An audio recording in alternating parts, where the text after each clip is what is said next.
The area in which we now consider to be London is made up of lots of different styles of property.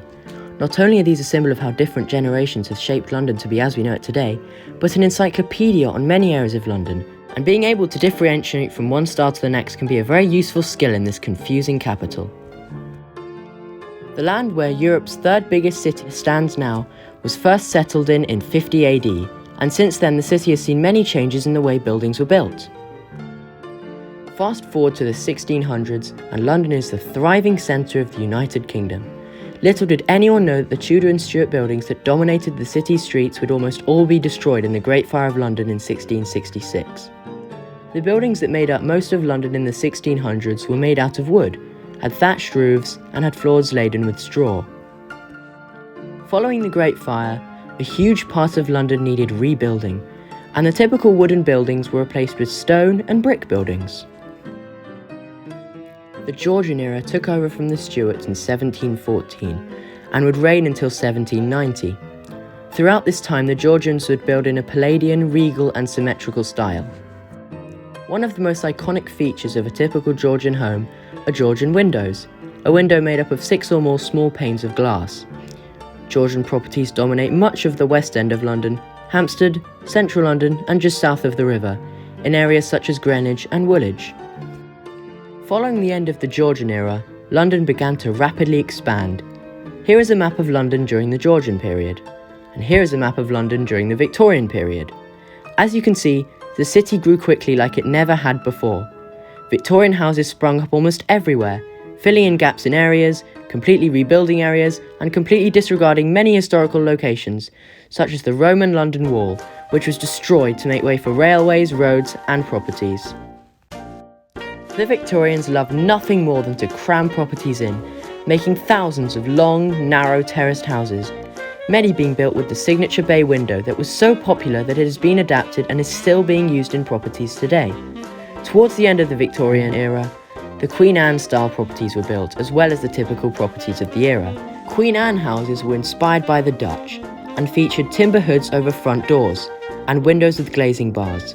Terracotta tiles, panels and red brick are commonly used throughout these buildings, and they vaguely resemble old farmhouses. Queen Anne properties were built from around 1880 to 1900. Following the end of the Victorian era in 1900, the Edwardian era began, and they picked up from where the Victorians had left off, so some buildings followed the same or similar design principles, and as such, many Edwardian structures are indistinguishable from Victorian ones. However, a rectangularly shaped bay window is usually a sign that you're looking at an Edwardian house. However, it can mean it's Victorian as well. Confusing. Typically, Edwardian houses lack the cone that sits above the bay window on Victorian properties. Instead, it was replaced with a flat triangular prism perched over the bay window. The Edwardian era ended in 1918, and so did the First World War, and so bomb-damaged areas needed to be filled in. This is where Addison homes come into the story.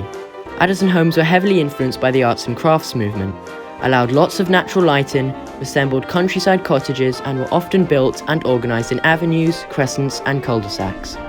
Most Addison homes were built in 1919. The next style, commonly referred to as the 30s style, was another revolutionary concept to go with a new housing boom. They were in fashion from around 1920 to the early 40s, and were almost always semi-detached and wide, with large open roofs inside.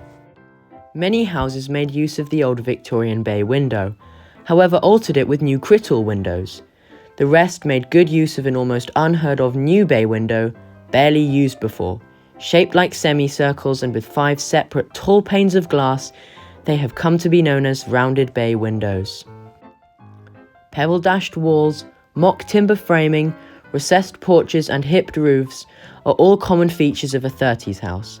The architects of the time loved a larger front and rear garden, and despite many front gardens now becoming off-street parking, there's still a great space to have on your property. Throughout the 20s and 30s and into the early 40s, this style of house was used to create countless new or underdeveloped areas on the outskirts of London, known better as the suburbs or suburbia, such as Cockfosters, Mill Hill, Edgware and much of Finchley to name a few, with the help of London's increasingly popular train networks, enabling people to travel into London from further out than ever before. However, London's seemingly endless development soon slowed with the introduction of the Green Belt, which stopped London from getting too large. Another style during the 20s and 30s was the Art Deco style, with sleek design and often rectangular geometric forms arranged and broken up by carved ornamental elements. There are countless examples to be found in Hampstead Garden suburb, which almost feels like a countryside town, with grass separating roads and pavements and traditional benches on the roads.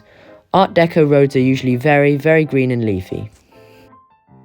Next come airy houses, which are designed to be mass-produced and low-cost. They are built from closely spaced, story-height columns of steel tube reinforced concrete columns to which thin concrete cladding panels were fastened with copper wire. The exterior look of airy houses was very common even up until the 60s, and many houses built in the 2 decades following the war look very similar, with a basic house footprint, small windows and a horizontal triangular prism-shaped roof. After the 50s, many new ideas were implemented into London. These included large tower blocks and new styles in regular homes as well. Brutalist architecture was extremely common and popular, especially in the 60s and 70s, with large, dark concrete structures transforming the skyline of London.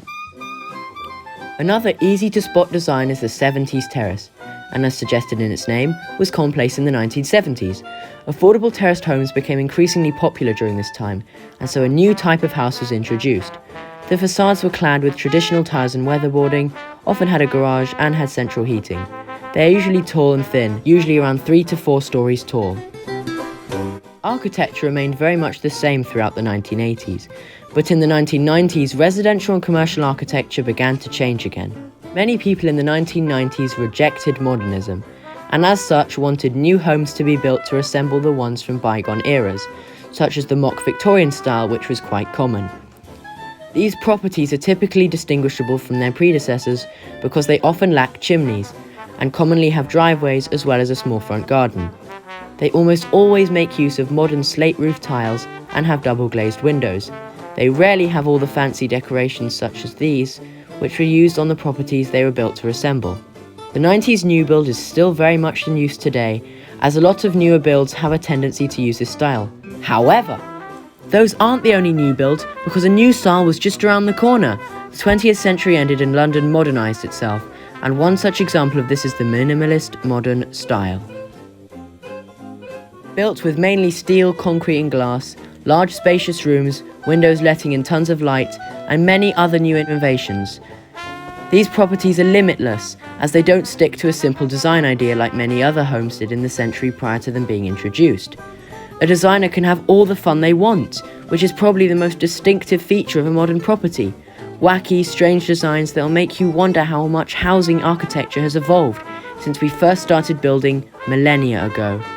You will occasionally find other styles of property in London, as there are countless other designs that are just too insignificant that they don't need to be brought up over the course of this video.